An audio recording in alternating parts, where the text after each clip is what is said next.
I have to say, congratulations on this film, first off. Thank you. It was a delightful kind of throwback to late 90s movies, and I really enjoyed it. Very entertaining, very fun, very intense. When you got the script, what was it about it that spoke to you? Well, I hadn't seen a movie like this in a while. I mean, Yeah. there's been a lot of great scary movies, but they tended to be about, either a science fiction-y thing like in Get Out, or, creatures or supernatural. This reminded me of the things I'm actually scared of in real life. The things that could actually show up.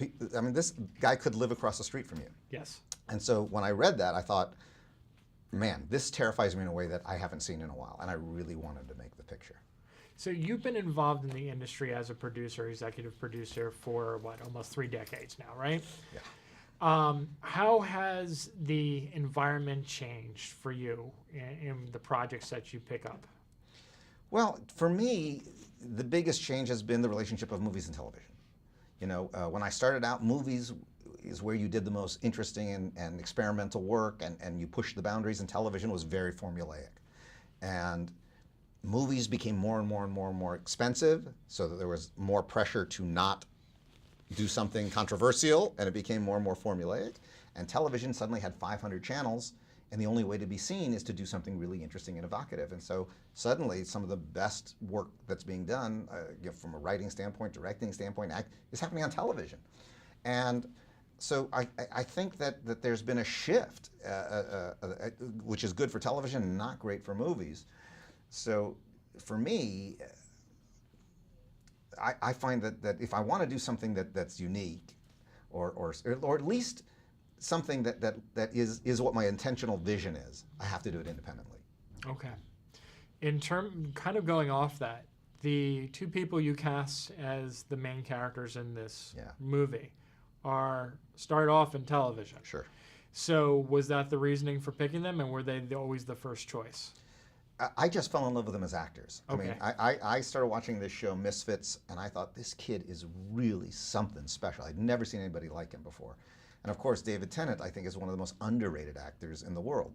I don't know of another actor who could do Doctor Who, zany, funny, lovable, Kilgrave, terrifying, psychotic, and complex and damaged as Broadchurch, and yet be as loved in each role. Normally if we fall in love with an actor who's like a great comedian, we tolerate when he does drama, or we might even appreciate it, but we really want him to go back to comedy.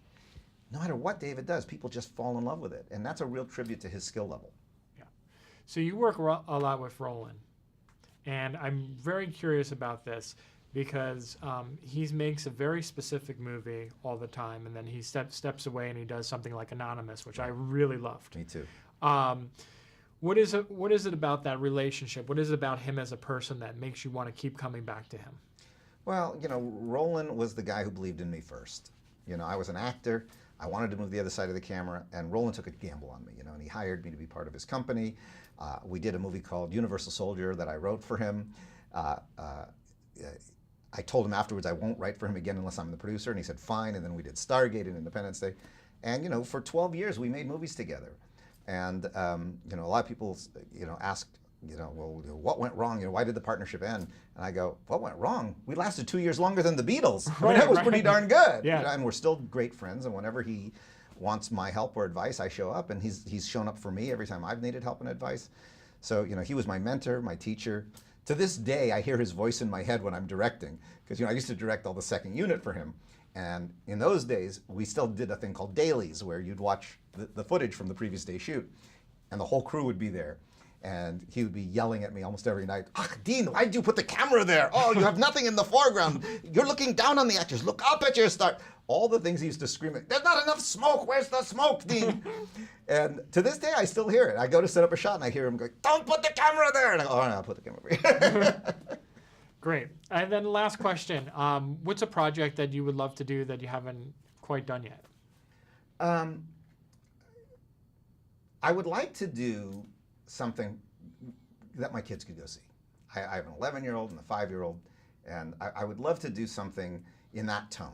The kind of movies that I grew up watching, like the early Amblin movies. Right. I would love to do something like that. Awesome. Thank you so much, man. Good talk.